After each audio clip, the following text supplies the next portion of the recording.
Shalom Jemaat yang dikasihi Tuhan, kembali kita berjumpa di dalam Daily Devotion hari ini, dan renungan hari ini terambil dari 2 Korintus pasalnya yang kedua ayat 12 sampai dengan 17, dan saya memberikan judul renungan hari ini, melayani di dalam kemurnian. Saudara, di ayat yang ke-15 firman Tuhan bilang begini, sebab bagi Allah kami adalah bau yang harum dan Kristus di tengah-tengah mereka yang diselamatkan dan di antara mereka yang binasa. Ayat yang ke-16, bagi yang terakhir kami adalah bau kematian yang mematikan, dan bagi yang pertama yaitu bau kehidupan yang menghidupkan. Jadi Paulus menggambarkan pada saat itu hidup kita ini katanya ada dua macam. Yang pertama adalah bau kehidupan dan bau kematian. Dan kita tahu pasti kalau namanya bau yang wangi, yang kehidupan, saudara, yang memberi kehidupan, biasanya itu menarik orang untuk datang karena itu baunya enak dan tentunya orang bisa nyaman untuk ada di sekitar kita. Tapi jenis yang kedua, ketika kita tidak hidup benar-benar mengerjakan atau tidak ada Kristus di dalam hidup kita, maka kita bisa berupa katanya ada bau kematian. Kita tahu bau kematian itu, bau bangkai itu nggak enak sekali, saudara. Kalau saudara pernah mengalami ada binatang yang mati gitu ya, tikus misalnya di rumah saudara, maka saudara pasti akan menjengkelkan sekali. Saudara cari nggak ketemu, kenapa? Baunya sangat menyengat, dan bau kematian itu justru membuat orang itu lari dan jauh daripada hidup kita. Dan firman Tuhan dengan jelas dikatakan bahwa di ayat yang ke-14, dengan perantaraan kami, katanya, kata Paulus, dengan perantaraan kami, Tuhan itu menyebarkan keharuman pengenalan akan Tuhan di mana-mana. Kita ini perantaranya, katanya saudara. Jadi kita ini bisa membawa keharuman atau kebusukan bagi nama Tuhan, tergantung daripada apa yang menjadi komitmen yang saudara akan lakukan di dalam kehidupan saudara. Kalau saudara berkomitmen, saya tidak mau menyebarkan bau yang busuk, justru saya akan membawa wangi yang harum. Sama seperti perkataan Paulus, kami ini perantara, dan melalui kami Kristus itu katanya terus bisa diharumkan namanya di mana-mana, katanya. Nah, saudara, yang paling penting adalah ada di ayat ke-17.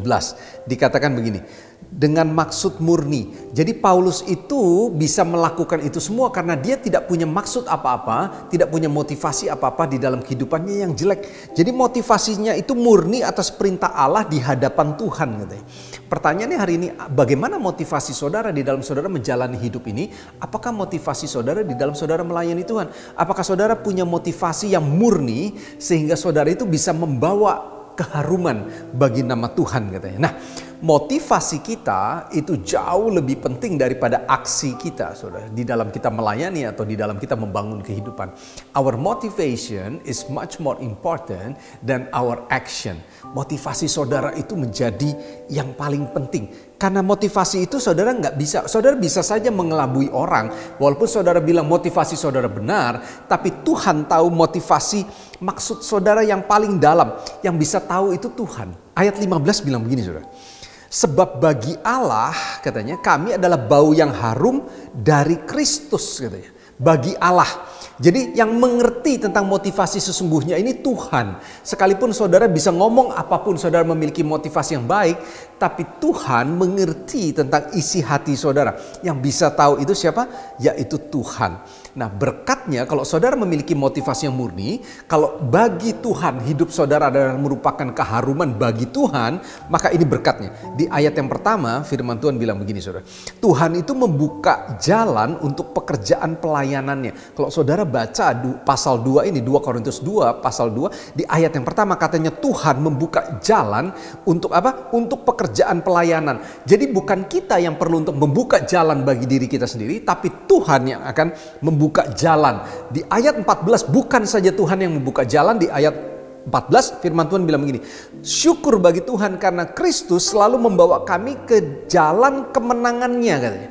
Bukan saja Tuhan yang membuka jalan, tapi Tuhan membuka dan Tuhan menyertai sehingga di dalam kehidupan kita ada kemenangan demi kemenangan yang akan saudara dan saya alami.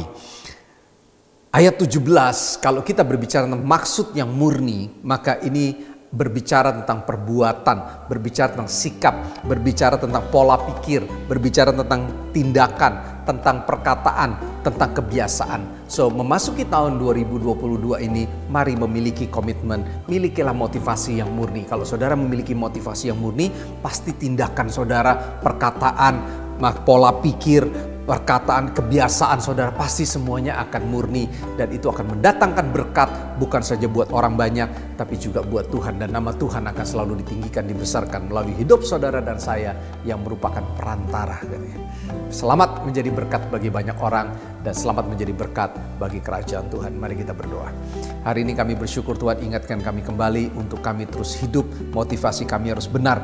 Dan yang bisa tahu motivasi kami benar atau tidak itu Tuhan. Jadi fokus kami bukan kepada manusia, tapi fokus kami adalah bagaimana menyenangkan Tuhan di dalam kehidupan kami. Karena kami mau, ini komitmen kami, supaya kami bisa membawa keharuman justru bagi nama Tuhan. Dan dimanapun kami ada justru orang itu berniat mendekati kami. Kenapa? Karena mereka bisa berjumpa dengan Tuhan. Ada pribadi Tuhan yang nyata. Dan kalau kami memiliki motivasi yang murni, Tuhan pasti akan terus bekerja untuk membuka jalan di dalam kehidupan kami. Bahkan Tuhan menuntun kami di dalam kemenangan. Dan biar hidup kami, nama Tuhan ditinggikan. Terpujilah nama Tuhan, kami siap melakukan firman Tuhan. Ini komitmen kami dalam nama Yesus. Haleluya.